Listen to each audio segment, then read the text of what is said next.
নমস্কার বন্ধুরা, Sampa special kitchen with village food চ্যানেলে আপনাদের সকলকে স্বাগত। আশা করি আপনারা সবাই খুব ভালো আছেন। বন্ধুরা, টিকটিকি কিন্তু কম বেশি আমাদের প্রত্যেকেরই বাড়িতে রয়েছে, আর এদের সংখ্যা যখন বেশি হয়ে যায় তখন আমাদের খুবই সমস্যার মধ্যে পড়তে হয়। তাই আমরা বাজার থেকে টিকটিকি তাড়ানোর জন্য বিভিন্ন রকম স্প্রে কিংবা কেমিক্যাল কিনে নিয়ে আসি। সেগুলোতে কি হয় না, আমাদের অনেকগুলো টাকা ব্যয় করতে হয়, আর সেই সঙ্গে টিকটিকি কিন্তু সহজে একদমই বাড়ি থেকে যেতে চায় না।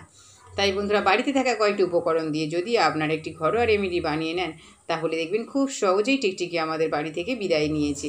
যেখানে আমাদের সবসময় আলো জ্বলে, সেখানেই কিন্তু টিকটিকি পোকামাকড় ধরে খাওয়ার জন্য এসে হাজির হয়, আর সেই জায়গায় পোকামাকড় ধরে খাওয়ার সময় কিন্তু পটি করে দেয়। আর সেটা যদি আমাদের ডাইনিং টেবিলের কাছে হয়, তাহলে তো আমাদের খুবই সমস্যার মধ্যে পড়তে হয়, কারণ খাবার দাবার যদি খোলা অবস্থায় থাকে তাহলে দেখা যায় খাবার দাবারের উপরে পটি করে দিয়েছে, আর আমরা না জেনে যদি সেগুলো খেয়ে ফেলি তাহলে কিন্তু আমাদের শরীরে ভয়ঙ্কর রোগের সৃষ্টি হতে পারে। এখানে আমি একটি পাত্র নিয়েছি, আর এখন এই পাত্রের মধ্যে আমি নিয়ে নেব কলগেট। এই কলগেট দিয়ে তো আমরা প্রতিদিন ব্রাশ করি। বন্ধুরা, এই কলগেট আমি এখানে খানিকটা নিয়ে নিচ্ছি। প্রথমেই আমি বলে দিচ্ছি বন্ধুরা, যদি আপনাদের একটু বেশি প্রয়োজন হয় তাহলে প্রত্যেকটা উপকরণ আপনারা একটু পরিমাণে বাড়িয়ে দেবেন, তাহলে দেখবেন আর অসুবিধা হবে না। এবার আমি দিয়ে দিচ্ছি বেকিং সোডা। এই বেকিং সোডা তো আমরা বিভিন্ন রকম খাবার বানানোর কাজে তো ব্যবহার করে থাকি, তাই সেই বেকিং সোডা আমি এখানে 2 চামচ দিয়ে দিচ্ছি। এই বেকিং সোডা কিন্তু পোকামাকড় তাড়ানোর ক্ষেত্রে ভীষণ উপকারী। এই বেকিং সোডাটা দেওয়ার পর আমি এবারে দেব লেবু। বন্ধুরা, লেবু তো আমাদের প্রত্যেকেরই বাড়িতে কম বেশি রয়েছে। অনেকেরই ফ্রিজের মধ্যে লেবু রয়েছে যেগুলো শুকনো হয়ে গেছে, লাল হয়ে গেছে, সেই লেবুগুলোও কিন্তু আপনারা ব্যবহার করতে পারেন। এখানে আমি লেবুটা টুকরো করে কেটে নিয়েছি, নিয়ে লেবুর রসটা আমি ভালো করে চেপে দিয়ে দিচ্ছি। এখানে আমি 2 টুকরো লেবু ব্যবহার করেছি। আপনারা যদি বেশি ব্যবহার করতে চান, বেশি একটু পরিমাণ দিতে পারেন, কোনো অসুবিধা নেই। লেবুর রসটা ভালো করে চেপে চেপে আমি দিয়ে দিচ্ছি, যাতে লেবুর মধ্যে একটুকু না এক্সেস রস থেকে যায়। এইভাবে আমি 2 পিস লেবু এখানে ব্যবহার করেছি। বন্ধুরা, এই লেবু কিন্তু পোকামাকড় তাড়াতে ভীষণ কার্যকরী একটি উপাদান, তাই লেবুর রস আমি এখানে ব্যবহার করেছি। বেকিং সোডা, লেবু রয়েছে, মানে বুঝতেই পারছেন এই কেমিক্যালটা কতটা স্ট্রং হতে চলেছে। তাই বন্ধুরা, এবার সমস্ত উপকরণ আমি ভালো করে মিশিয়ে নিচ্ছি। লেবু রস, বেকিং সোডা আর কলগেট আমি ভালো করে মিশিয়ে নিচ্ছি চামচের সাহায্যে। কলগেট, বেকিং সোডা, লেবু রসটা আমি ভালো করে চামচের সাহায্যে বারবার নেড়ে চেড়ে মিশিয়ে নিচ্ছি, যাতে কোনো রকমভাবে কলগেটটা গোটা হয়ে না থাকে। আমার পুরো লিকুইডটা একদম রেডি হয়ে গেছে। এবার আমি এখানে দিয়ে দেব অল্প একটু জল।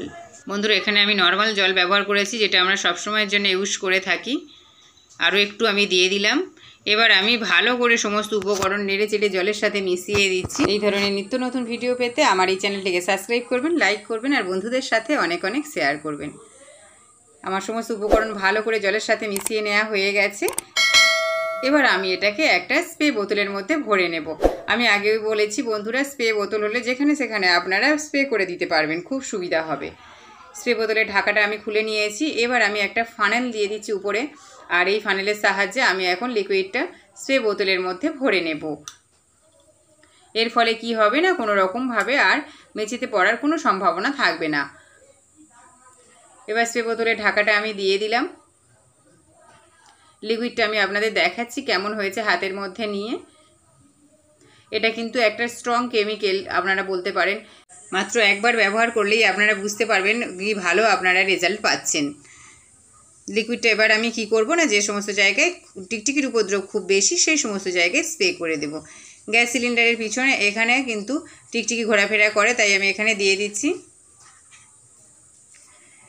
বারবার এটাকে স্প্রে করার ফলে দেখা যাবে যে একদম টিকটিকি বিদায় নিয়েছে, কোনো রকমভাবে আর আসছে না। এই যে ঘরের মেঝে দেখতে পাচ্ছেন, মেঝেতে কিন্তু টিকটিকি সবসময় ঘোরাঘুরি করে, আর একটু তাড়া খেলেই কিন্তু এইসব জায়গায় এসে লুকিয়ে পড়ে। তাই আমি এখানে ভালো করে স্প্রে করে দিচ্ছি, যাতে কোনো রকমভাবে এইসব জায়গায় লুকিয়ে থাকতে না পারে। এবার আমি চলে আসছি দেয়াল আলমারিতে। দেয়াল আলমারির কাছে কিন্তু সবসময় টিকটিকি ঘোরাফেরা করে, কারণ উপরে যেহেতু লাইটটা থাকে, তাই এখানে কিন্তু টিকটিকির উপদ্রব খুব বেশি হয়।